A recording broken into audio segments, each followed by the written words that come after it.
Լյուքսեմբուրգում Եվրամիության արտաքին գործերի խորհրդի նիստից առաջ Ֆրանսիայի արտգործնախարար Ժան-Նոել Բարոն մտահոգություն է հայտնել հայ-ադրբեջանական սահմանին լարվածության աճի կապակցությամբ։ Շատ մտահոգված եմ հայ-ադրբեջանական սահմանին լարվածության աճով։ Հուսով եմ, որ տեղակայված եվրոպական առաքելությունը կընդլայնվի այս լարվածությունը վերահսկելու եւ զսպելու հնարավորություն ունենալու համար։ Այժմ անհրաժեշտ է ստորագրել խաղաղության համաձայնագիրը եւ ազատ արձակել կամայականորեն ձերբակալվածներին ու բանտարկյալներին, նշել է Ֆրանսիայի արտգործնախարարը։ Եվրամիության արտաքին գործերի նախարարները Լյուքսեմբուրգում են քննարկելու Ուկրաինայի եւ Մերձավոր Արևելքի հակամարտությունները, Եվրամիություն Աֆրիկա հարաբերությունները եւ Արևմտյան Բալկանները։ Հանդիպմանը ժամանելուն պես Եվրամիության արտաքին քաղաքականության պատասխանատու Կայա Կալասը կոչ է արել առավելագույն ճնշում գործադրել Ռուսաստանի վրա դադարեցնելու պատերազմն Ուկրաինայում։ Գերմանիայի արտգործնախարարը նշել է, որ Մոսկվան ցանկանում է ոչնչացնել Ուկրաինան, ուստի հիմա պետք է ուժեղացնել աջակցությունը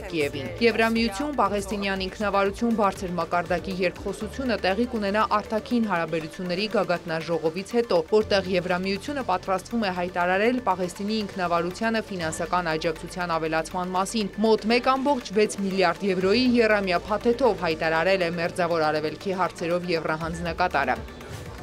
Միացյալ Նահանգների եւ Իրանի միջև միջուկային բանակցությունների երկրորդ փուլը տեղի կունենա Հռոմում, հայտարարել է Իտալիայի արտաքին գործերի նախարար Անտոնիո Տայանին։ Մենք հարցում ենք ստացել շահագրգիռ կողմերից եւ Օմանից, որը հանդես է գալիս միջնորդի դերում, եւ դրական պատասխան ենք տվել։ Ճապոնիայի Օսակա քաղաքում անցկացվող համաշխարհային ցուցահանդեսի ժամանակ ասել է Տայանին։ Իրանն ու Միացյալ Նահանգները հայտարարել են, որ ապրիլի 12-ին Օմանում դրական եւ կառուցողական բանակցություններ են վարել եւ պայմանավորվել են այս շաբաթ կրկին հանդիպել։ Ավելի վաղ Իրանի արտգործնախարարության պաշտոնական ներկայացուցիչ Էսմայիլ Բաղային հաստատել է, որ բանակցությունները չեն շարունակվի Օմանում, սակայն օմանական կողմը կշարունակի հանդես գալ միջնորդի դերում։ Իրանի արտգործնախարարության խոսնակը նաև ընդգծել է, որ բանակցությունների ձևաչափը կմնա անուղղակի։ Իսլամական Հանրապետության արտաքին գործերի նախարարության մամուլի ծառայությունից էլ հայտնել են, որ Իրանի արտգործնախարար Աբբաս Արաղչին շաբաթվա վերջին կայցելի Մոսկվա, ի թիվս այլ հարցերի քննարկելու Թեհրանի եւ Վաշինգտոնի միջև Օմանում տեղի ունեցած բանակցությունները։ Նախատեսվում է նաև ատոմային էներգիայի միջազգային գործակալության գլխավոր տնօրեն Ռաֆայել Գրոսիի այցը Թեհրան։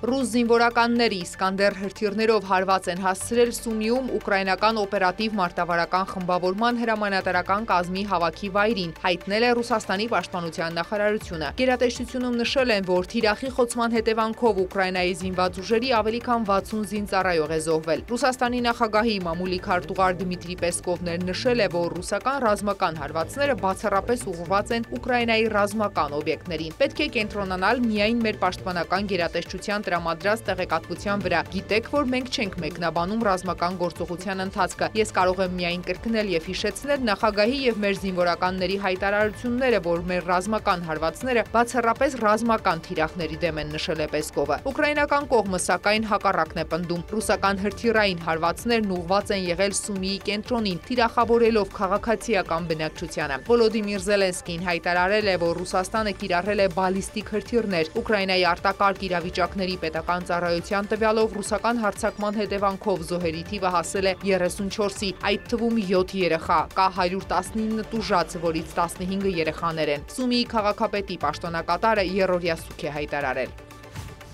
Վրաստանի եւ Ռուսաստանի միջև հարաբերությունների վերականգնման համար միայն մեկ խոչընդոտ կա՝ Ռուսաստանի կողմից վրացական տարածքների օկուպացիան։ Ռուսաստանը կարող է հեշտությամբ վերացնել այդ խոչընդոտը, հայտարարել է Վրաստանի խորհրդանի նախագահ Շալվա Պապուաշվիլին, մեկնաբանելով Ռուսաստանի փոխարտգործնախարար Միխայիլ Գալուզինի հայտարարությունն այն մասին, որ Մոսկվան պատրաստ է վերականգնել դիվանագիտական հարաբերությունները Թբիլիսիի հետ։ Պապուաշվիլին ընդգծել է, որ խոչընդոտը վերացնելու գործիքակազմը Ռուսաստանի ձեռքում է։ Մենք քայլերի ենք սպասում, ասել է Պապուաշվիլին։ Մերի Ներսիսյան, լուրեր։